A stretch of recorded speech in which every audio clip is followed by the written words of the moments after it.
Hello guys and gals, it's me Mudahar here, and today, oh boy do we got news. As you all know, Microsoft is trying to kill game preservation, and only Microsoft, and they're the only ones with an all-digital console, and they're destroying the future, of course. So, remember, ladies and gentlemen, it's Xbox who's trying to kill the gaming industry. It's just them. So, ladies and gentlemen, clearly only Sony is providing physical copies, and ladies and gentlemen, clearly physical copies are, ladies and gentlemen, the only way to preserve games.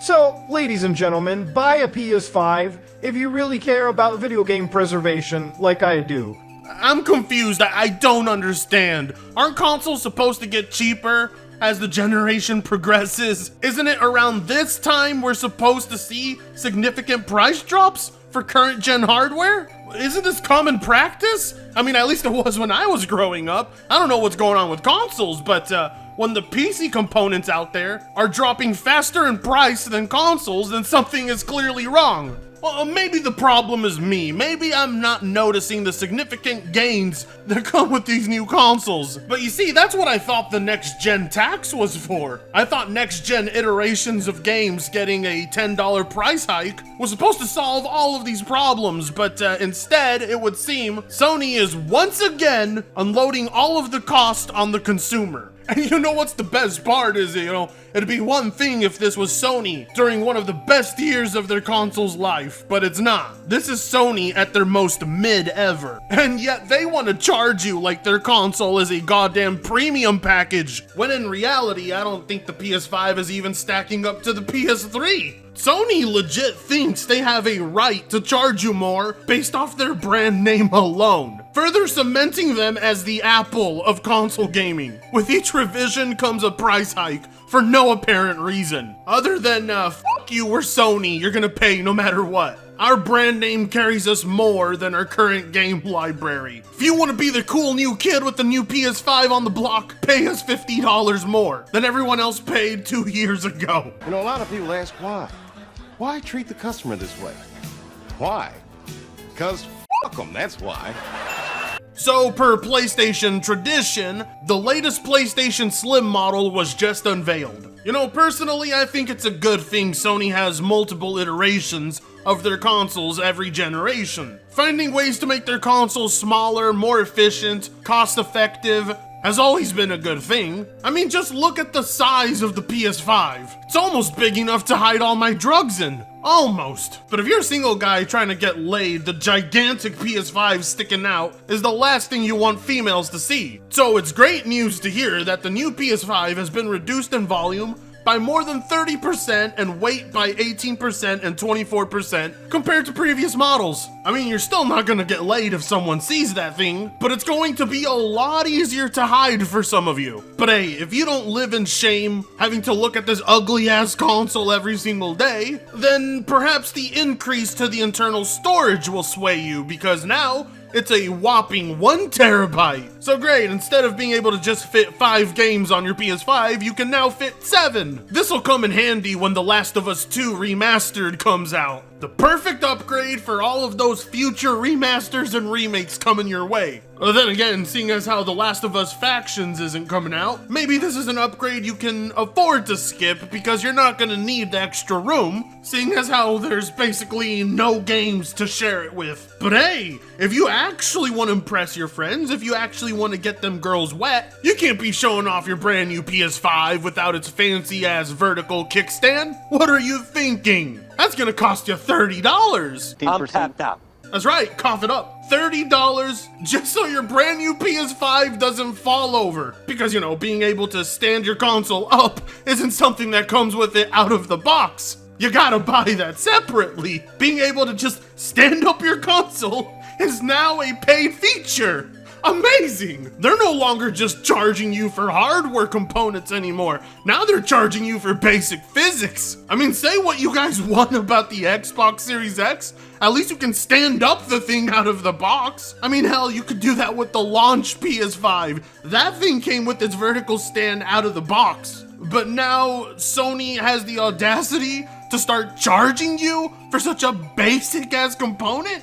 Hell, the majority of people would consider it an essential item. This makes no goddamn sense. They're obviously saving themselves a lot of money with this revisioned version of the PlayStation 5. It clearly cost them less money to produce than the launch standard edition. And yet, for some reason, they somehow just can't include the vertical stand with the console. Okay. What, next you're gonna tell me the PS6 isn't gonna come with the power cable, huh? Is everything okay, Sony? Are you guys going through some rough times over there? I mean, I get it. You guys are always looking to cut corners, save money while not degrading your products, but Jesus Christ, the new PS5 models can't even come with their kickstands? Clearly, Sony is not actually looking to save money by taking such a basic essential item out of the package. They're looking to make some more money selling it back to you. Oh, but we're not even at the worst part. Not even close to the worst part. This is the worst part right here. Instead of being like Microsoft and shadow dropping games, Sony's been shadow dropping price hikes on you like they did right here. Because now apparently the PS5 digital edition went up by a full $50. You could charge twice the current rate and your customers would pay it. What the hell, Sony, is going on? You have completely defeated the purpose of the all-digital PS5. What made it an appealing option for people is now gone. You have completely removed the price point incentive. Now, of course, in all fairness, they now allow you to have a detachable Blu-ray drive, which completely changes everything for this all-digital console. People now being able to configure their console to use an external Blu-ray drive or to be completely all-digital is pretty neat. Something that should have been there from the beginning, in my personal opinion. But again, the purpose is completely defeated when the version of the PS5 that comes with the disc drive is only $50 more, because the detachable drive will cost you $80 goddamn dollars.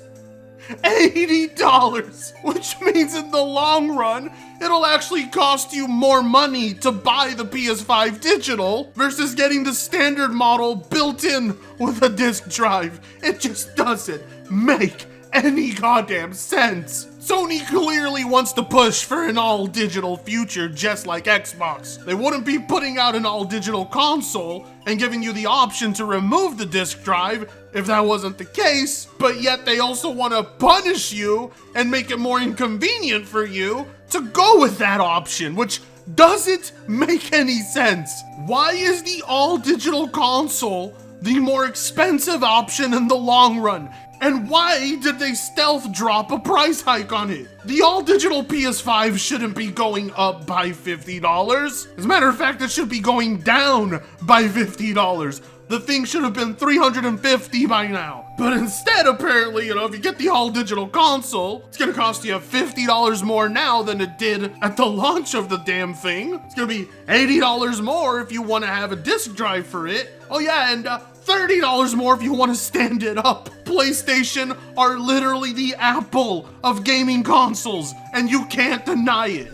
It's clear as day Sony wants to turn over a profit on what's supposed to be basically their cheapest model. So even though there are no clear benefits of buying a PS5 all digital, they still want to sell it to you like it's a premium product. Say what you want about the Series S.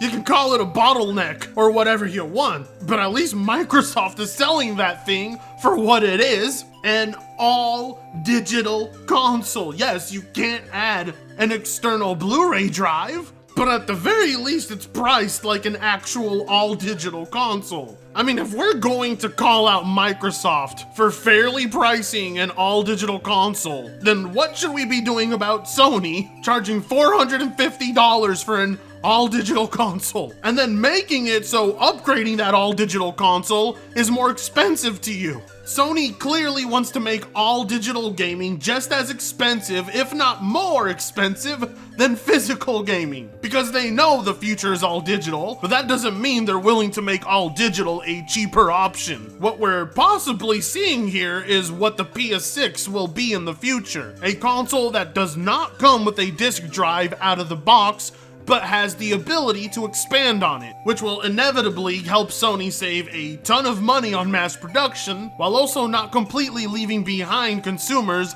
that do still purchase physical. This new entry, however, does prove what I knew all along, and that's that Sony is going to double down on all digital consoles. But I mean, I guess because you have the option of attaching an external Blu-ray drive to it for an extra $80, it's seen as okay. Even though all this basically proves is that Sony is getting comfortable with slowly phasing out physical media like everyone else. If they weren't charging you for the vertical stand, if it wasn't $80 more for the external Blu-ray drive, if the all-digital standard model didn't go up by $50, I would have viewed this as a W. I think these new iterations are cool, but the egregious price gouging simply takes away too much. Honestly, right now, the current PS5 should be $450, and the all-digital should be $350. You know, I know Mutahar said that Microsoft is killing the gaming industry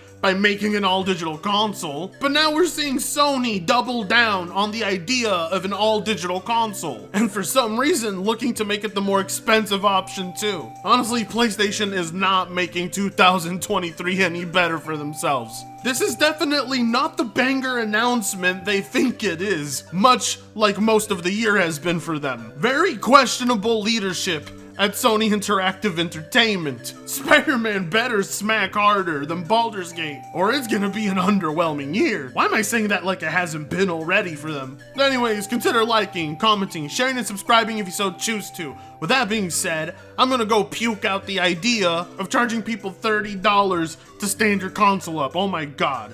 Bye-bye. Afrikango sucks ass.